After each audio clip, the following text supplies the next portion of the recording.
So if you're looking to fix up your exterior trims and you've got some caulking that is pulling apart or it's cracked, you need to remove it and start fresh. I'm going to show you how to get that off. We'll cover some of the basic techniques with a couple little twists to make things quicker and easier. Then I'm going to show you a game-changing method that's going to make this about 15 times faster. The method's not for everyone. It does require a special tool and a little bit of skill. So let's start with the basics and then I'll get to the ultimate cheat code. So the first technique here is just your basic utility knife. I have cut off miles of caulking with just this tool. It can work really well. The thing that I like to do here is, especially if you have a brand new blade, I like to just dull that down with a bit of sandpaper.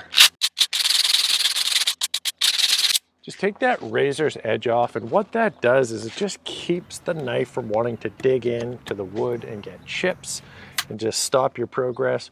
Worse yet, digs into the wood and the blade snaps off. If you're using one of these knives for this particular situation, put some eye protection on. I have had these blades snap off and hit me in the face before. If that hits you in the eye, it's probably not going to be great. And then you want to just get a bit of a feel for it. You want that knife to ride along without digging in.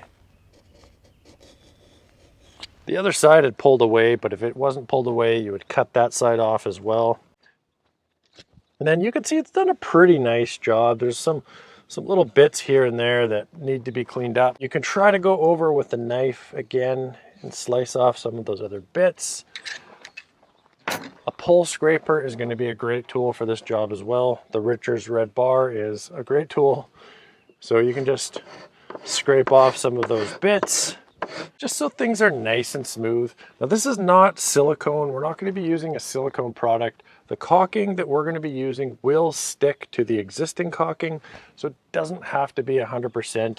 You just don't want to have any lumps or bumps that are going to show through that new caulking and make it hard to get a nice bead on there. The next technique here that we'll look at is a putty knife. Now I prefer the flexible thin putty knife over more of a dedicated scraper that has a bit of a thicker and more robust blade.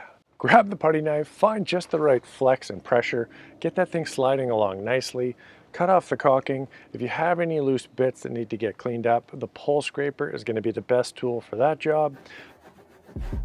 Let's talk about the game-changing method here. You need a multi-tool, an oscillating tool with a little scraping blade in here. If you don't have one of these multi-tools, it's a good tool for a homeowner. There's a ton of things you can do.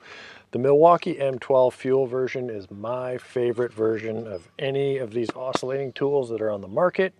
I will link this one in the description as well. There is a nice one that is about half the price. It's a corded unit, Jorgensen. If you need to get one of these scraping blades, I'll link those in the description as well. Enough of the chit chat there. Let's see how well this works. It is actually kind of hilarious how well it does work. You want to turn the multi-tool all the way down to the slowest speed. You don't need a lot of power here. You have to be careful not to dig into the wood. So let's fire this up.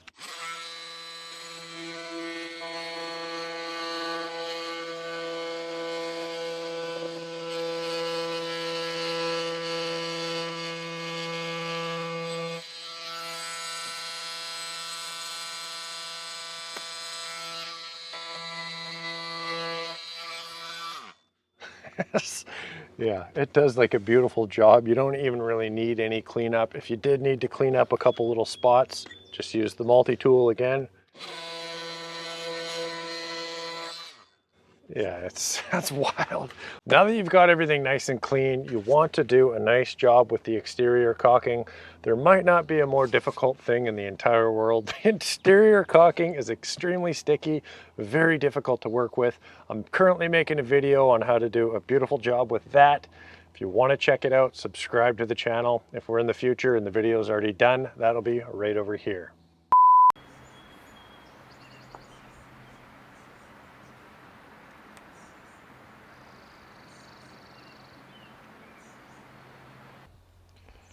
That was fine.